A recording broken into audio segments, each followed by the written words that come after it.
Hello बच्चों, मैं स्मिता बिजलवान स्वागत करती हूँ आपका आईसीटी वर्चुअल क्लासरूम में। आशा करती हूँ आप सभी स्वस्थ होंगे और अच्छे से अपनी पढ़ाई कर रहे होंगे। बच्चों, आज हम पढ़ने जा रहे हैं क्लास 10th की साइंस। और क्लास 10th साइंस में हमारा चैप्टर चल रहा था कार्बन एंड इट्स कंपाउंड। तो इसी को ही आज हम आगे कंटिन्यू करेंगे। जैसा कि आप जानते हैं, प्रीवियस लेक्चर में हमने कार्बन के बारे में काफी चीजें पढ़ी थी। कार्बन क्यों इतने सारे कंपाउंड बनाता है ना, ऐसी क्या प्रॉपर्टी है, यानी कि ऐसा क्या गुण है उसका जिस वजह से वो जो है लार्ज नंबर ऑफ कंपाउंड्स बनाता है। यानी कि कार्बन अकेले उतने कंपाउंड बना लेता है जितने बाकी के एलिमेंट्स मिलके नहीं बना पाते। लगभग 3 मिलियन से ज्यादा कंपाउंड कार्बन के हैं। ठीक है, चलिए तो चैप्टर को देखते हैं, एक बार रिवाइज कर लीजिए आप। ये सभी हम अपने प्रीवियस लेक्चर में पढ़ चुके हैं। ठीक है, चलिए बात कर रहे थे हम इलेक्ट्रॉन डॉट स्ट्रक्चर की। इलेक्ट्रॉन डॉट स्ट्रक्चर कैसे बनेगा। तो एक होमवर्क आपको दिया गया था कि C3H8 का इलेक्ट्रॉन डॉट स्ट्रक्चर आपको बनाना है, तो आपने बना लिया होगा। एक बार यहाँ पर इसको देख लेते कैसे बनेगा C3H8।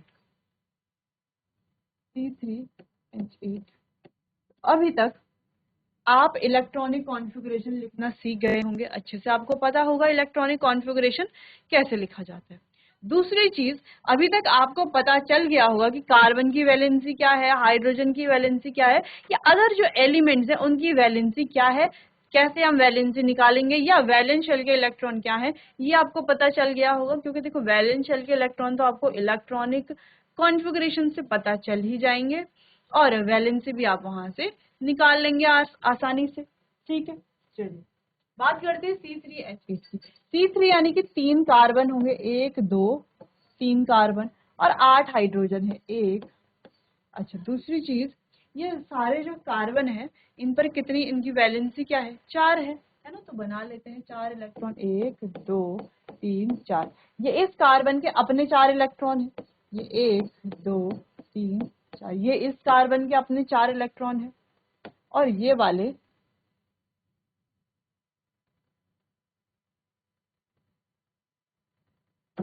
ये इस कार्बन के अपने 4 इलेक्ट्रॉन है। ठीक है, तीनों कार्बन के 4 4 इलेक्ट्रॉन है। हाइड्रोजन की बात करते हैं, 2 3 4 5 6 7 और 8 हाइड्रोजन। ठीक है, सिंपल। अब आठों जो हाइड्रोजन है इनके पास एक एक इलेक्ट्रॉन है ना, सबके पास क्या है, एक एक इलेक्ट्रॉन है। ठीक है, सबके पास क्या है, एक एक इलेक्ट्रॉन। अब वैलेंसी इनकी कंप्लीट करते हैं। अब देखो, ये जो हाइड्रोजन है, ये सारे जो हाइड्रोजन है, इनकी वैलेंसी को, सॉरी, इनका जो ड्यूप्लेट है उसको कंप्लीट करते हैं। यानी कि हाइड्रोजन के पास एक ही इलेक्ट्रॉन है, दो चाहिए ना उसको अपना ड्यूप्लेट कंप्लीट करने के लिए, तो 2 इलेक्ट्रॉन दे देते हैं। जैसे ये वाला हाइड्रोजन इससे एक इलेक्ट्रॉन ले लेगा इस कार्बन से, वैसे ये वाला हाइड्रोजन इस कार्बन से एक इलेक्ट्रॉन ले लेगा। ठीक है, बात करते हैं इस वाले हाइड्रोजन की, ये इस कार्बन से इलेक्ट्रॉन ले लेगा, और ये वाला हाइड्रोजन इस कार्बन से इलेक्ट्रॉन ले रहा है। ठीक, ये वाला हाइड्रोजन इस कार्बन से इलेक्ट्रॉन ले रहा है, और ये वाला हाइड्रोजन इस कार्बन से इलेक्ट्रॉन ले रहा है। ठीक, ये वाला हाइड्रोजन इस कार्बन से इलेक्ट्रॉन ले रहा है, और ये वाला हाइड्रोजन भी इस कार्बन से इलेक्ट्रॉन ले रहा है। अभी तक आपने देखा कि सारे हाइड्रोजन ने सारे कार्बन से एक एक इलेक्ट्रॉन लिया है। देखो, एक एक इलेक्ट्रॉन तो बच गए जो किसी ने नहीं लिए हैं। ठीक है, चलो इतना क्लियर है। तो इन्होंने एक पेयर की यहाँ पर शेयरिंग हो रही है ना, सिर्फ एक पेयर की शेयरिंग हो रही है, ये क्या फॉर्म करेंगे, सिंगल बॉन्ड फॉर्म करेंगे। लेकिन अभी हमने सिर्फ हाइड्रोजन को स्टेबल किया है, तो अभी हमें कार्बन को भी स्टेबल करना है। कार्बन के पास 4 इलेक्ट्रॉन तो हैं, 4 और कार्बन को देने हैं। चलिए, तो कार्बन कैसे कैसे 4 इलेक्ट्रॉन लेगा। देखो, ये 4 तो इसके अपने हैं क्रॉस वाले, एक ये इस हाइड्रोजन से ले लेगा, एक इस हाइड्रोजन से ले लेगा, एक इस हाइड्रोजन से ले लेगा। ये तो 3 ही हुए, बाकी का एक कहाँ से लेगा, ये बगल वाले कार्बन से भी तो ले सकता है, बगल वाले कार्बन से ले लेगा। अब हो गए इसके 8 इलेक्ट्रॉन, 1 2 3 4, तो ये है 5 6 7 8। ठीक है, इसके एक सर्कल के अंदर जो इलेक्ट्रॉन 8 इलेक्ट्रॉन इसने ले लिए हैं। दूसरे कार्बन की बात करते हैं। दूसरे कार्बन में भी देखो 4 इसकी अपने क्रॉस वाले, एक ये इस हाइड्रोजन से ले लेगा, एक बगल वाले कार्बन से लेगा, एक नीचे वाले हाइड्रोजन से लेगा और एक बगल वाले कार्बन से लेगा। अब आप कहेंगे कि ये इस वाले हाइड्रोजन से क्यों नहीं लेगा, कैसे ले पाएगा, इस वाले हाइड्रोजन से नहीं ले पाएगा ना, जहां पर इसके लिए पास है यहाँ पर पास में है, बगल वाले कार्बन से ही लेगा। ठीक, बात करते हैं जो नेक्स्ट है हमारे पास, ये वाला कार्बन। अब इसके पास 4 इलेक्ट्रॉन है, एक इसने इससे ले लिया 5, एक इससे ले लिया 6, एक इससे ले लिया 7 और एक बगल वाले कार्बन से ले लिया 8। तो ये हो गए 8 के 8 इलेक्ट्रॉन कंप्लीट। 8 के 8 इलेक्ट्रॉन इन्होंने ले लिए हैं। अब ऑक्टेट इनका कंप्लीट है। तो देखो सब जगह पर अगर आप ध्यान से देखोगे,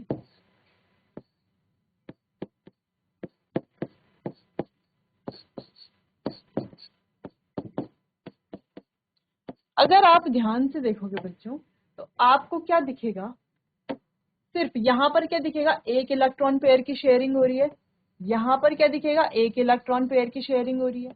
यहाँ पर भी क्या दिखेगा, सिर्फ एक इलेक्ट्रॉन पेयर की शेयरिंग हो रही है। यहाँ पर भी एक इलेक्ट्रॉन पेयर की शेयरिंग हो रही है। इस कार्बन और हाइड्रोजन के बीच में भी एक इलेक्ट्रॉन पेयर की शेयरिंग हो रही है। इस कार्बन और हाइड्रोजन के बीच में भी एक इलेक्ट्रॉन पेयर की शेयरिंग हो रही है। इस कार्बन और इस कार्बन के बीच में भी एक इलेक्ट्रॉन पेयर की शेयरिंग हो रही है। इस कार्बन और इस हाइड्रोजन के बीच में एक इलेक्ट्रॉन पेयर की शेयरिंग हो रही है। इस कार्बन और इस हाइड्रोजन के बीच में भी एक इलेक्ट्रॉन पेयर की शेयरिंग हो रही है और इस कार्बन और इस हाइड्रोजन के बीच में भी एक ही इलेक्ट्रॉन पेयर की शेयरिंग हो रही है। यानी कि जितने भी अभी तक हमने देखे, सबके बीच में एक इलेक्ट्रॉन पेयर की शेयरिंग हो रही है। यानी कि इनके बीच में कौन सा बॉन्ड है, सिंगल बॉन्ड है।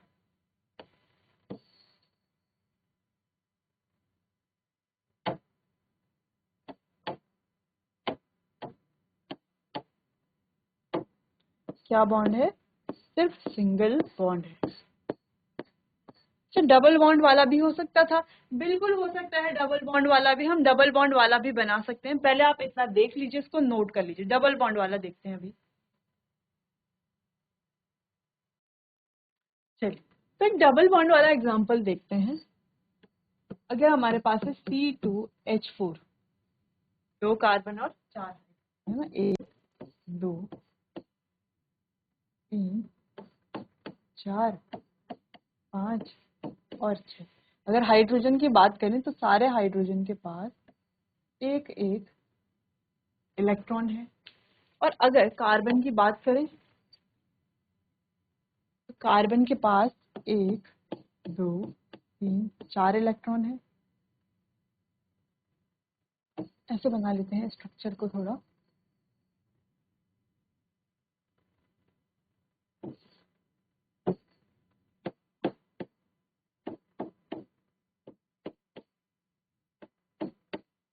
एक एक इलेक्ट्रॉन तो हाइड्रोजन के पास है। ठीक, अब कार्बन की बारी आती है। तो कार्बन के पास 1 2 3 4 इलेक्ट्रॉन है। ठीक, इस कार्बन के पास भी 1 2 3 4 इलेक्ट्रॉन है। अब शेयरिंग की बात आती है। हाइड्रोजन से शुरू करते हैं। देखो हाइड्रोजन के पास एक इलेक्ट्रॉन तो अपना है और एक इस कार्बन से ले लेगा। इस वाले हाइड्रोजन के पास भी एक अपना है, एक इस कार्बन से ले लेगा। इस वाले हाइड्रोजन के पास भी एक अपना है और इस वाले के पास भी अपना है और एक दूसरे कार्बन से लेगा। ठीक है, अब कार्बन की बारी आती है। देखो कार्बन के पास अपने 4 इलेक्ट्रॉन है, 4 अपने हैं, एक इसने इस हाइड्रोजन से ले लिया 5, एक इस हाइड्रोजन से ले लिया 6 और 2 बगल वाले कार्बन से ले लेगा 8। ठीक है, 6 और 2 बगल वाले से ले लिया। वैसे ही बगल वाला जो कार्बन है, ठीक है, बगल वाले कार्बन ने क्या किया, 4 इसके पास अपने हैं, एक इसने इस हाइड्रोजन से ले लिया 5 हो गए, एक इसने इस वाले हाइड्रोजन से ले लिया 6 हो गए। अब इसको 2 और चाहिए, ये भी क्या करेगा, 2 इस कार्बन से ले लेगा। ले लिया इसने इस कार्बन से, ले लिया। तो यहाँ पर अब पहले इसके पास 4 थे, 8 हो गए हैं। दोनों कार्बन के पास 8 इलेक्ट्रॉन हो चुके हैं और दोनों के हाइड्रोजन के पास भी इनका डुप्लेट कंप्लीट हो चुका है। ठीक है, सारे क्या हो चुके हैं, अब स्टेबल हो चुके हैं। अब हम देखेंगे कि कितने इलेक्ट्रॉन पेयर की यहाँ पे शेयरिंग हुई है। तो देखो यहाँ पर तो एक इलेक्ट्रॉन पेयर की शेयरिंग हुई है, यहाँ पर भी हम देख पा रहे हैं कि एक इलेक्ट्रॉन पेयर की शेयरिंग हुई है, यहाँ पर भी एक इलेक्ट्रॉन पेयर की शेयरिंग हुई है और यहाँ पर भी एक इलेक्ट्रॉन पेयर की शेयरिंग हुई है। लेकिन कार्बन और कार्बन के बीच में, कार्बन और हाइड्रोजन के बीच में तो एक ही इलेक्ट्रॉन पेयर की शेयरिंग हुई है, लेकिन कार्बन कार्बन के बीच में हम देख पा रहे हैं कि 2 इलेक्ट्रॉन पेयर की शेयरिंग हुई है, यानी कि 4 इलेक्ट्रॉन की शेयरिंग हुई है टोटल। अगर हम देखें बाकियों में तो सिर्फ 2 ही इलेक्ट्रॉन की शेयरिंग हुई है ना। इसको क्या हम इस तरीके से लिख सकते हैं, एक कार्बन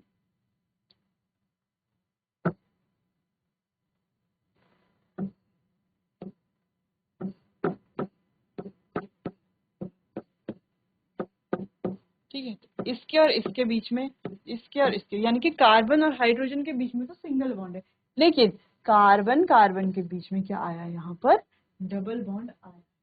ठीक है, समझ में आया। इसको हम बच्चों ऐसे भी लिख सकते हैं, देखो कार्बन, इस कार्बन पे क्या है, 2 हाइड्रोजन लगे हुए हैं तो H2 आ गया, डबल बॉन्ड, इस कार्बन पे भी क्या है, 2 H2 लगे हुए तो ये आ गया डबल बॉन्ड। ठीक है, ऐसे भी इसको लिखा जा सकता है। जैसे हम इसको कैसे लिख सकते हैं, ये वाला है C, इसके पास क्या है, H4 है, फिर इस वाले कार्बन के पास क्या है, CH डबल बॉन्ड CH2, फिर इस वाले कार्बन के पास क्या है, CH3, इस वाले के पास भी CH3 है। अगर हम इसको सिंपल लिखें, इसको हम क्या लिख सकते हैं, इसको हम लिख सकते हैं CH3 CH2 और CH3। ठीक है, 3 हाइड्रोजन है और एक ये बॉन्ड है, यानी कि 4 बॉन्ड कार्बन के हैं। वैसे ही इस कार्बन के पास 2 हाइड्रोजन है और एक बॉन्ड इधर से है तीसरा और एक बॉन्ड इधर से है चौथा। वैसे इस वाले कार्बन के पास भी 3 हाइड्रोजन है और एक ये वाला बॉन्ड है, 4 बॉन्ड हो। ठीक है, इनके पास क्या हो गए हैं, 4 बॉन्ड। क्लियर है।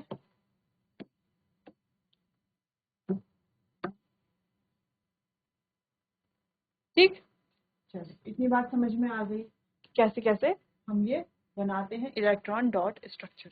चलिए इतना नोट कर लीजिए। चलिए, इलेक्ट्रॉन डॉट स्ट्रक्चर तो हमें समझ में आ गया था। हम बात कर रहे थे कि कार्बन इतने कंपाउंड क्यों फॉर्म करता है, कैटिनेशन की वजह से और टेट्रावैलेंस यानी कि 4 बॉन्ड फॉर्मेशन की वजह से। फिर बात हम कर रहे थे हाइड्रोकार्बन्स की। हाइड्रोकार्बन्स क्या होते हैं, जैसे अगर हम बात करें ये जो मीथेन है या ये इथेन है, ये हाइड्रोकार्बन है। क्यों हाइड्रोकार्बन है, क्योंकि ये बने हुए हैं सिर्फ हाइड्रोजन और कार्बन से। तो जो कंपाउंड हाइड्रोजन और कार्बन से बने हुए होते हैं, या हम कह सकते हैं carbon and hydrogen containing compound, उन्हीं को हाइड्रोकार्बन कहा जाएगा। अब इनकी ये 2 टाइप्स के होते हैं, एक होते हैं सैचुरेटेड, एक अनसैचुरेटेड। सैचुरेटेड यानी कि जिनमें सिर्फ सिंगल बॉन्ड होते हैं, जैसे कि हमारे एल्केन्स है, इनमें क्या होते हैं, सिंगल कोवेलेंट बॉन्ड होता है।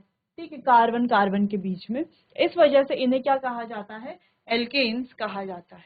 ठीक है, कार्बन हाइड्रोजन के बीच में भी, कार्बन कार्बन के बीच में भी, ठीक है, सिंगल बॉन्ड होता है, तो ये क्या हो गए हमारे, एल्केन हो गए। आगे यहाँ पर अनसैचुरेटेड हाइड्रोकार्बन। अब अनसैचुरेटेड हाइड्रोकार्बन्स की बात करें तो अनसैचुरेटेड हाइड्रोकार्बन्स क्या है, are hydrocarbons having a double और ट्रिपल बॉन्ड, यानी कि जिनमें मल्टीपल बॉन्ड होते हैं, डबल है या ट्रिपल है। ठीक, जैसे कि एल्कीन्स हैं और एल्काइंस हैं। तो यहाँ पर कुछ एग्जाम्पल दिए हुए हैं एल्कीन के, जैसे C2H4 यानी कि एल्कीन। कौन सा एल्कीन है, ये इथीन। हम बात करें C3H6, ये कौन सा है, प्रोपीन। H6 यहाँ पे डबल बॉन्ड आएगा।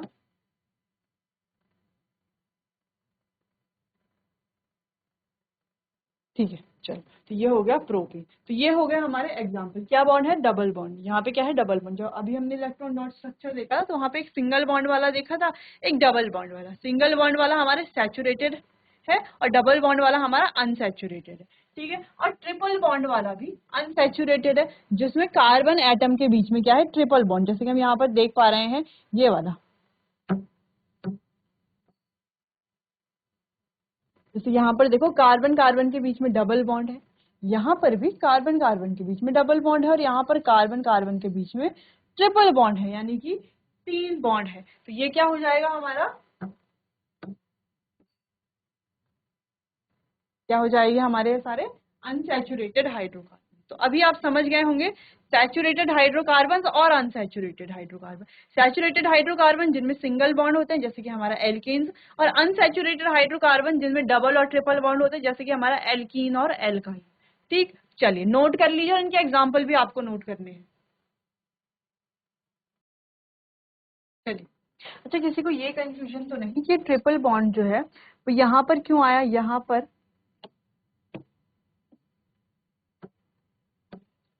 क्यों नहीं आया, या यहाँ पर क्यों नहीं आया? देखो बच्चों, हमें पता है कार्बन की क्या है, टेट्रावैलेंसी, यानी कि कितने बॉन्ड होने चाहिए, 4 बॉन्ड होने चाहिए। तो आप हर कार्बन को आप चेक कर सकते हैं कि वहां पर कितने हैं, 4 बॉन्ड ही है। तो अगर हम ट्रिपल बॉन्ड यहाँ पर लेके जाते तो यहाँ पर ये हाइड्रोजन नहीं आते। ऐसा नहीं हो सकता कि ट्रिपल बॉन्ड भी आ जाए और 3-3 4-4 हाइड्रोजन भी आ जाए एक कार्बन पर, नहीं। क्यों? क्योंकि कार्बन सिर्फ 4 बॉन्ड बनाएगा। हमें ये देखना है कि 4 बॉन्ड सब जगह पर बन रहे हैं। जैसे इस कार्बन को देखें अगर हम, तो देखो 3 बॉन्ड तो ये ट्रिपल बॉन्ड वाले हैं और एक ये वाला है हाइड्रोजन के साथ, तो 4 बॉन्ड बना रहा है ये वाला कार्बन, इनके करेक्ट। अगर इस वाले कार्बन को देखें तो 3 बॉन्ड तो ये ट्रिपल बॉन्ड वाले हैं और एक ये वाला बॉन्ड है, यानी कि 4 बॉन्ड तो ये वाला कार्बन भी बना रहा है। ठीक है, इस वाले कार्बन को अगर हम देखें तो 1 2 3 4 दिख रहे हैं ना, 4, 3 बॉन्ड तो इसने हाइड्रोजन के साथ बनाए हुए और एक बॉन्ड कार्बन के साथ बनाया हुआ है, तो 4 बॉन्ड इसके भी बन रहे हैं, यानी कि पूरी क्या जो भी इसके क्या है बॉन्ड्स है पूरे सेटिस्फाई हो रहे हैं। ठीक है, चल अगर आप सारे स्ट्रक्चर्स को देखोगे, जब भी हम कोई स्ट्रक्चर बनाएंगे तो आपको हमेशा ध्यान क्या रखना है कि कार्बन पर 4 बॉन्ड होने चाहिए।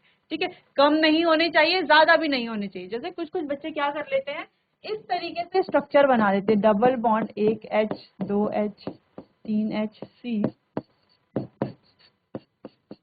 इस तरीके से स्ट्रक्चर बना लेते हैं। अगर कार्बन को बॉन्ड को अगर आप यहाँ पर काउंट करो तो देखो carbon double bond 2 bond carbon के साथ यहाँ पर है, इस कार्बन की बात कर रहे हैं, इस कार्बन के साथ 2 बॉन्ड ये हैं, एक तीसरा ये है, एक चौथा ये, और एक ये 5वां बॉन्ड है। 5 बॉन्ड क्या कर रहे हैं, कार्बन पेंटावैलेंट थोड़ी होता है ना, सिर्फ 4 बॉन्ड बनाएगा, तो ये क्या स्ट्रक्चर है, इनकरेक्ट स्ट्रक्चर है। करेक्ट स्ट्रक्चर क्या होगा, ये बॉन्ड यहाँ से हटेगा हाइड्रोजन वाला, ये यहाँ से हटेगा, तो ये करेक्ट स्ट्रक्चर बनेगा। ठीक है, तो जब भी हम कोई स्ट्रक्चर बनाएंगे, अब वो इलेक्ट्रॉन डॉट स्ट्रक्चर हो या वो कोई सा भी स्ट्रक्चर हो, हमेशा हमें देखना है कि जो कार्बन है उसकी वैलेंसी पूरी है या नहीं है, यानी कि उसके 4 बॉन्ड बने हैं या नहीं बने हैं। ठीक, चलो इतना क्लियर है। अब आइसोमेरिज्म की बात कर लेते हैं। अब आइसोमेरिज्म क्या होते हैं, देखो बच्चों, isomerism compounds having same molecular formula, यानी कि जिसमें कंपाउंड का मॉलिक्यूलर फॉर्मूला तो सेम होता है, यानी कि 5 कार्बन है तो 5 ही कार्बन है ना फॉर्मूले में भी, लेकिन बच्चों उनका जो स्ट्रक्चर है वो डिफरेंट होता है। यानी कि हम कहें कि जो मॉलिक्यूलर फॉर्मूला है वो तो सेम होता है, लेकिन जो स्ट्रक्चरल फॉर्मूला है यानी कि उनका जो स्ट्रक्चर है वो अलग होता है, उन्हें आइसोमर कहा जाता है।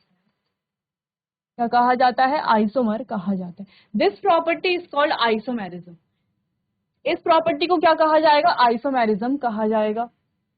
जैसे C4H10 की अगर हम बात करें तो इसके 2 आइसोमर हमें यहाँ पर दिख रहे हैं, एक तो नॉर्मल ब्यूटेन है और एक हमारा आइसोब्यूटेन है। जैसे अगर आप ध्यान से देखें, जैसे अगर मैं बात करूं यहाँ पर कि ये 2 हाथ है, ठीक है, तो एक हाथ में इस तरीके से हमने स्ट्रक्चर रखा हुआ है और एक हाथ का इस तरीके से, या हम कहें एक हाथ का ऐसे और एक हाथ का ऐसे, लेकिन उंगलियां तो दोनों हाथों में बराबर है, लेकिन डिफरेंस क्या है, सिर्फ स्ट्रक्चर में डिफरेंट है। हमने क्या किया है, सिर्फ उंगलियों की जो पोजीशन है उनको चेंज किया था, है ना। तो ये किस तरीके का, अगर हम कहें कि ये एक आइसोमर है तो किस तरीके का आइसोमर है, स्ट्रक्चरल आइसोमर है। ठीक है, चलो अच्छा किस तरीके का है वो हमें यहाँ पर अभी नहीं देखना है, हमें सिर्फ आइसोमर के बारे में जानना है। तो यानी कि जिसमें मॉलिक्यूलर फॉर्मूला सेम है लेकिन स्ट्रक्चर डिफरेंट है। जस्ट देखो यहाँ पर, अच्छा यहाँ पर मॉलिक्यूलर फॉर्मूला क्या है, C4 है और H कितने हैं, 10 है। यहाँ पर भी C4 होगा और H 10 है, दोनों में भी C4H10 है। ठीक है, तो इसका स्ट्रक्चर या तो हम ऐसे स्ट्रेट चेन की तरह बना सकते हैं जो कि यहाँ पर बना हुआ है, लॉन्ग चेन यहाँ पर बनी हुई है, ठीक है, जो कि हमें दिख रही है कार्बन और हाइड्रोजन की। लेकिन हम इसे ऐसे भी बना सकते हैं कि 3 कार्बन की चेन और उसमें एक ब्रांच्ड चेन, ऐसे भी बना सकते हैं। ठीक है, तो इसके क्या है, 2 आइसोमर। जैसे हम C5H12 यानी कि पेंटेन की बात करें तो पेंटेन की 3 आइसोमर है बच्चों, एक तो नॉर्मल पेंटेन, ठीक है। एक हमारा आइसोपेंटेन, जैसे कि आइसोब्यूटेन था वैसे ही आइसोपेंटेन, ठीक है, यानी कि जो कार्बन की चेन है इसमें क्या है, सिर्फ एक ब्रांच्ड चेन। या एक हमारा है नियोपेंटेन, कार्बन की चेन पर दो हमारे ब्रांच्ड चेन, ठीक है। या कार्बन की चेन इसे मान लो, कार्बन की चेन, और इस पर ये दो ब्रांच्ड चेन, ठीक। चलो, या तो इस पूरे को कार्बन की चेन मान लो, इसे ब्रांच्ड चेन मान लो, ठीक है।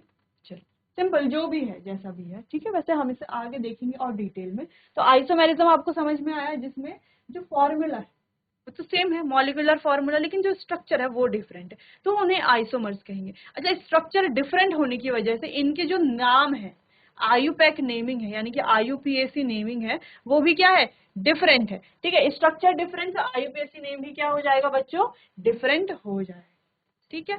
चलिए, इतना नोट कर लीजिए, इन एग्जाम्पल को भी साथ साथ नोट कर लीजिए बच्चों। चलिए बच्चों, तो आइसोमेरिज्म के बारे में तो आप समझ गए, आइसोमेरिज्म आपको थोड़ा बहुत समझ में भी आ गया होगा। बाकी चैप्टर को कंटिन्यू करेंगे हम अपने आने वाले अगले सेशन में, तब तक के लिए आपको बहुत बहुत धन्यवाद।